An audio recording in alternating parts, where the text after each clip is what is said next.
नमस्कार, आप देख रहे हैं 4 PM और मैं हूं आपके साथ निर्भय किशोर। बिहार चुनाव से पहले राजनीतिक गलियारों में हलचल तेज है। धीरे धीरे करके अब देखा जाए तो घटना चक्र बदलता हुआ दिख रहा है। अपडेट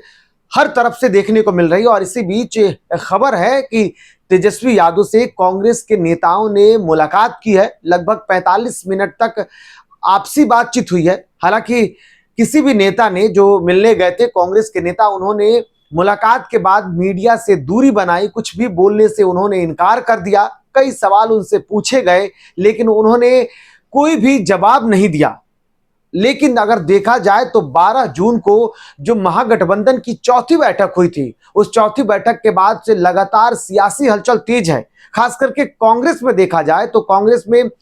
चौथी बैठक के बाद जब तेजस्वी यादव ने अपने सहयोगी दलों से अपने पसंदीदा जो सीट रहे हैं, किस सीट पर उन्हें चुनाव लड़ना है, जो महागठबंधन के सहयोगी दल है वो कौन कौन सी सीट चाहते हैं या उनके प्रत्याशी कौन होंगे, इसको लेकर के तेजस्वी यादव ने एक लिस्ट मांगा है ताकि उस पर कोऑर्डिनेशन कमेटी की जब अगली बैठक होगी, जो अगली बैठक 5 जुलाई को होने वाली है, जब वो बैठक होगी तो उस बैठक में एक एक सीट पर चर्चा किया जा सके, विश्लेषण किया जा सके और उसके बाद जो भी दावेदारी की जा रही है पार्टियों की तरफ से, उसको वो सीट दिया जाए या नहीं दिया जाए, इस पर चर्चा होगी। क्योंकि ये खबर है कि अगली बैठक के बाद से अब सीट शेयरिंग पर बात होगी और इसी के लिए तेजस्वी यादव ने, जो कि महागठबंधन के कोऑर्डिनेशन कमेटी के अध्यक्ष हैं, उन्होंने सभी दलों से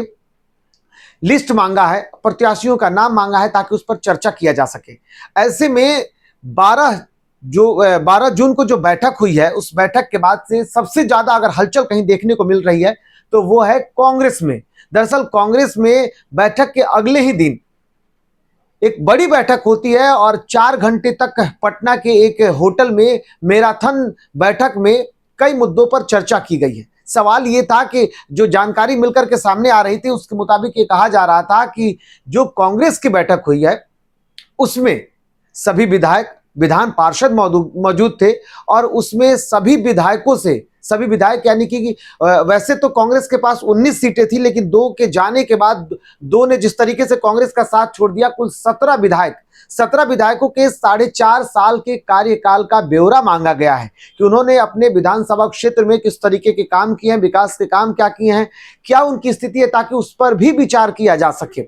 इसके अलावा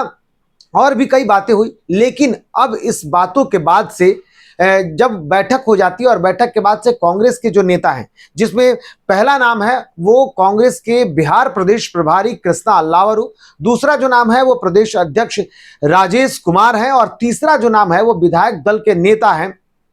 इन तीनों की जब मुलाकात तेजस्वी यादव से होती है, लगभग 45 मिनट तक इस बैठक में क्या कुछ बातें हुई, इस पर कई चर्चाएं अब शुरू हो गई है। अब सवाल यह है कि क्या कांग्रेस के जो नेताओं ने तेजस्वी यादव से मुलाकात की है, इस मुलाकात के मायने क्या थे? क्या कांग्रेस ने अपने उस लिस्ट को तैयार कर लिया है जो कि कोऑर्डिनेशन कमेटी में रखा जाना है, या तेजस्वी यादव से कोई और राय करना था, कोई और मशवरा करना था ताकि किसी और मुद्दे पर बातें हो? ये तो कहा जरूर जा रहा है कि कांग्रेस अपने स्तर से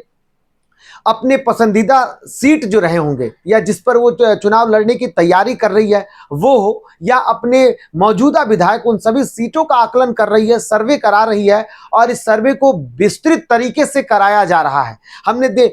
जिस तरीके से आपको कई तस्वीरें दिखाई है, कई लोगों से बातचीत की तस्वीरें भी आपने देखी होगी, बखूबी सभी ने ये कहा है या जिन नेताओं से भी हमारी बातचीत हुई है उन सबका कहना है कि महागठबंधन की बैठक के बाद से कांग्रेस पूर्ण रूपेण सहयोगी पार्टी के तौर पर इस महागठबंधन में अपनी मजबूत भूमिका निभाएगी और वो कहीं ना कहीं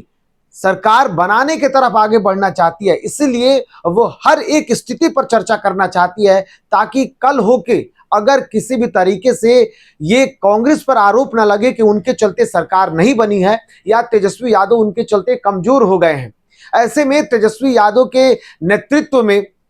कांग्रेस जाएगी या नहीं जाएगी अभी तो ये कहना मुश्किल है, क्योंकि जिस तरीके की बातें हुई है, लेकिन लगभग कोऑर्डिनेशन कमेटी में उन्हें नेतृत्वकर्ता चुना जाना कहीं ना कहीं एक इशारे ये भी कर रहा है कि तेजस्वी के नेतृत्व में ही महागठबंधन की सरकार बनेगी या बन सकती है। लेकिन अब तक जो तस्वीरें रही है, जो स्थितियां रही हैं, जो हालात रहे हैं, तेजस्वी यादव के नेतृत्व में जब महागठबंधन और कोऑर्डिनेशन कमेटी चल रही है तो उसके साथ साथ कांग्रेस भी पूर्ण रूपेण तेजस्वी के साथ आगे बढ़ती हुई दिख रही है। तेजस्वी से क्या वो पूछने गए थे कि कौन सी ऐसे आगे प्रक्रिया होगी या कौन सी ऐसी बातें होंगी? 45 मिनट की इस चर्चा के बाद अब सियासी गलियारों में कई कयास लगाए जा रहे हैं, लेकिन क्या सवाल यह है कि कांग्रेस ने अपने विधायकों की जो लिस्ट है या उनका जो सर्वे रहा है, वो सर्वे रिपोर्ट तैयार हो चुका है, तेजस्वी यादव के सामने वो आज रख दिया गया है या उस पर चर्चा हुई है? आखिर कौन सी ऐसी बातें हुई है, ये तो धीरे धीरे सामने आ ही जाएगा। लेकिन जिस तरीके की कयास लगाए जा रहे हैं कि तेजस्वी यादव और कांग्रेस नेताओं के बीच में आखिर क्या ऐसी बातें रही होंगी, सारी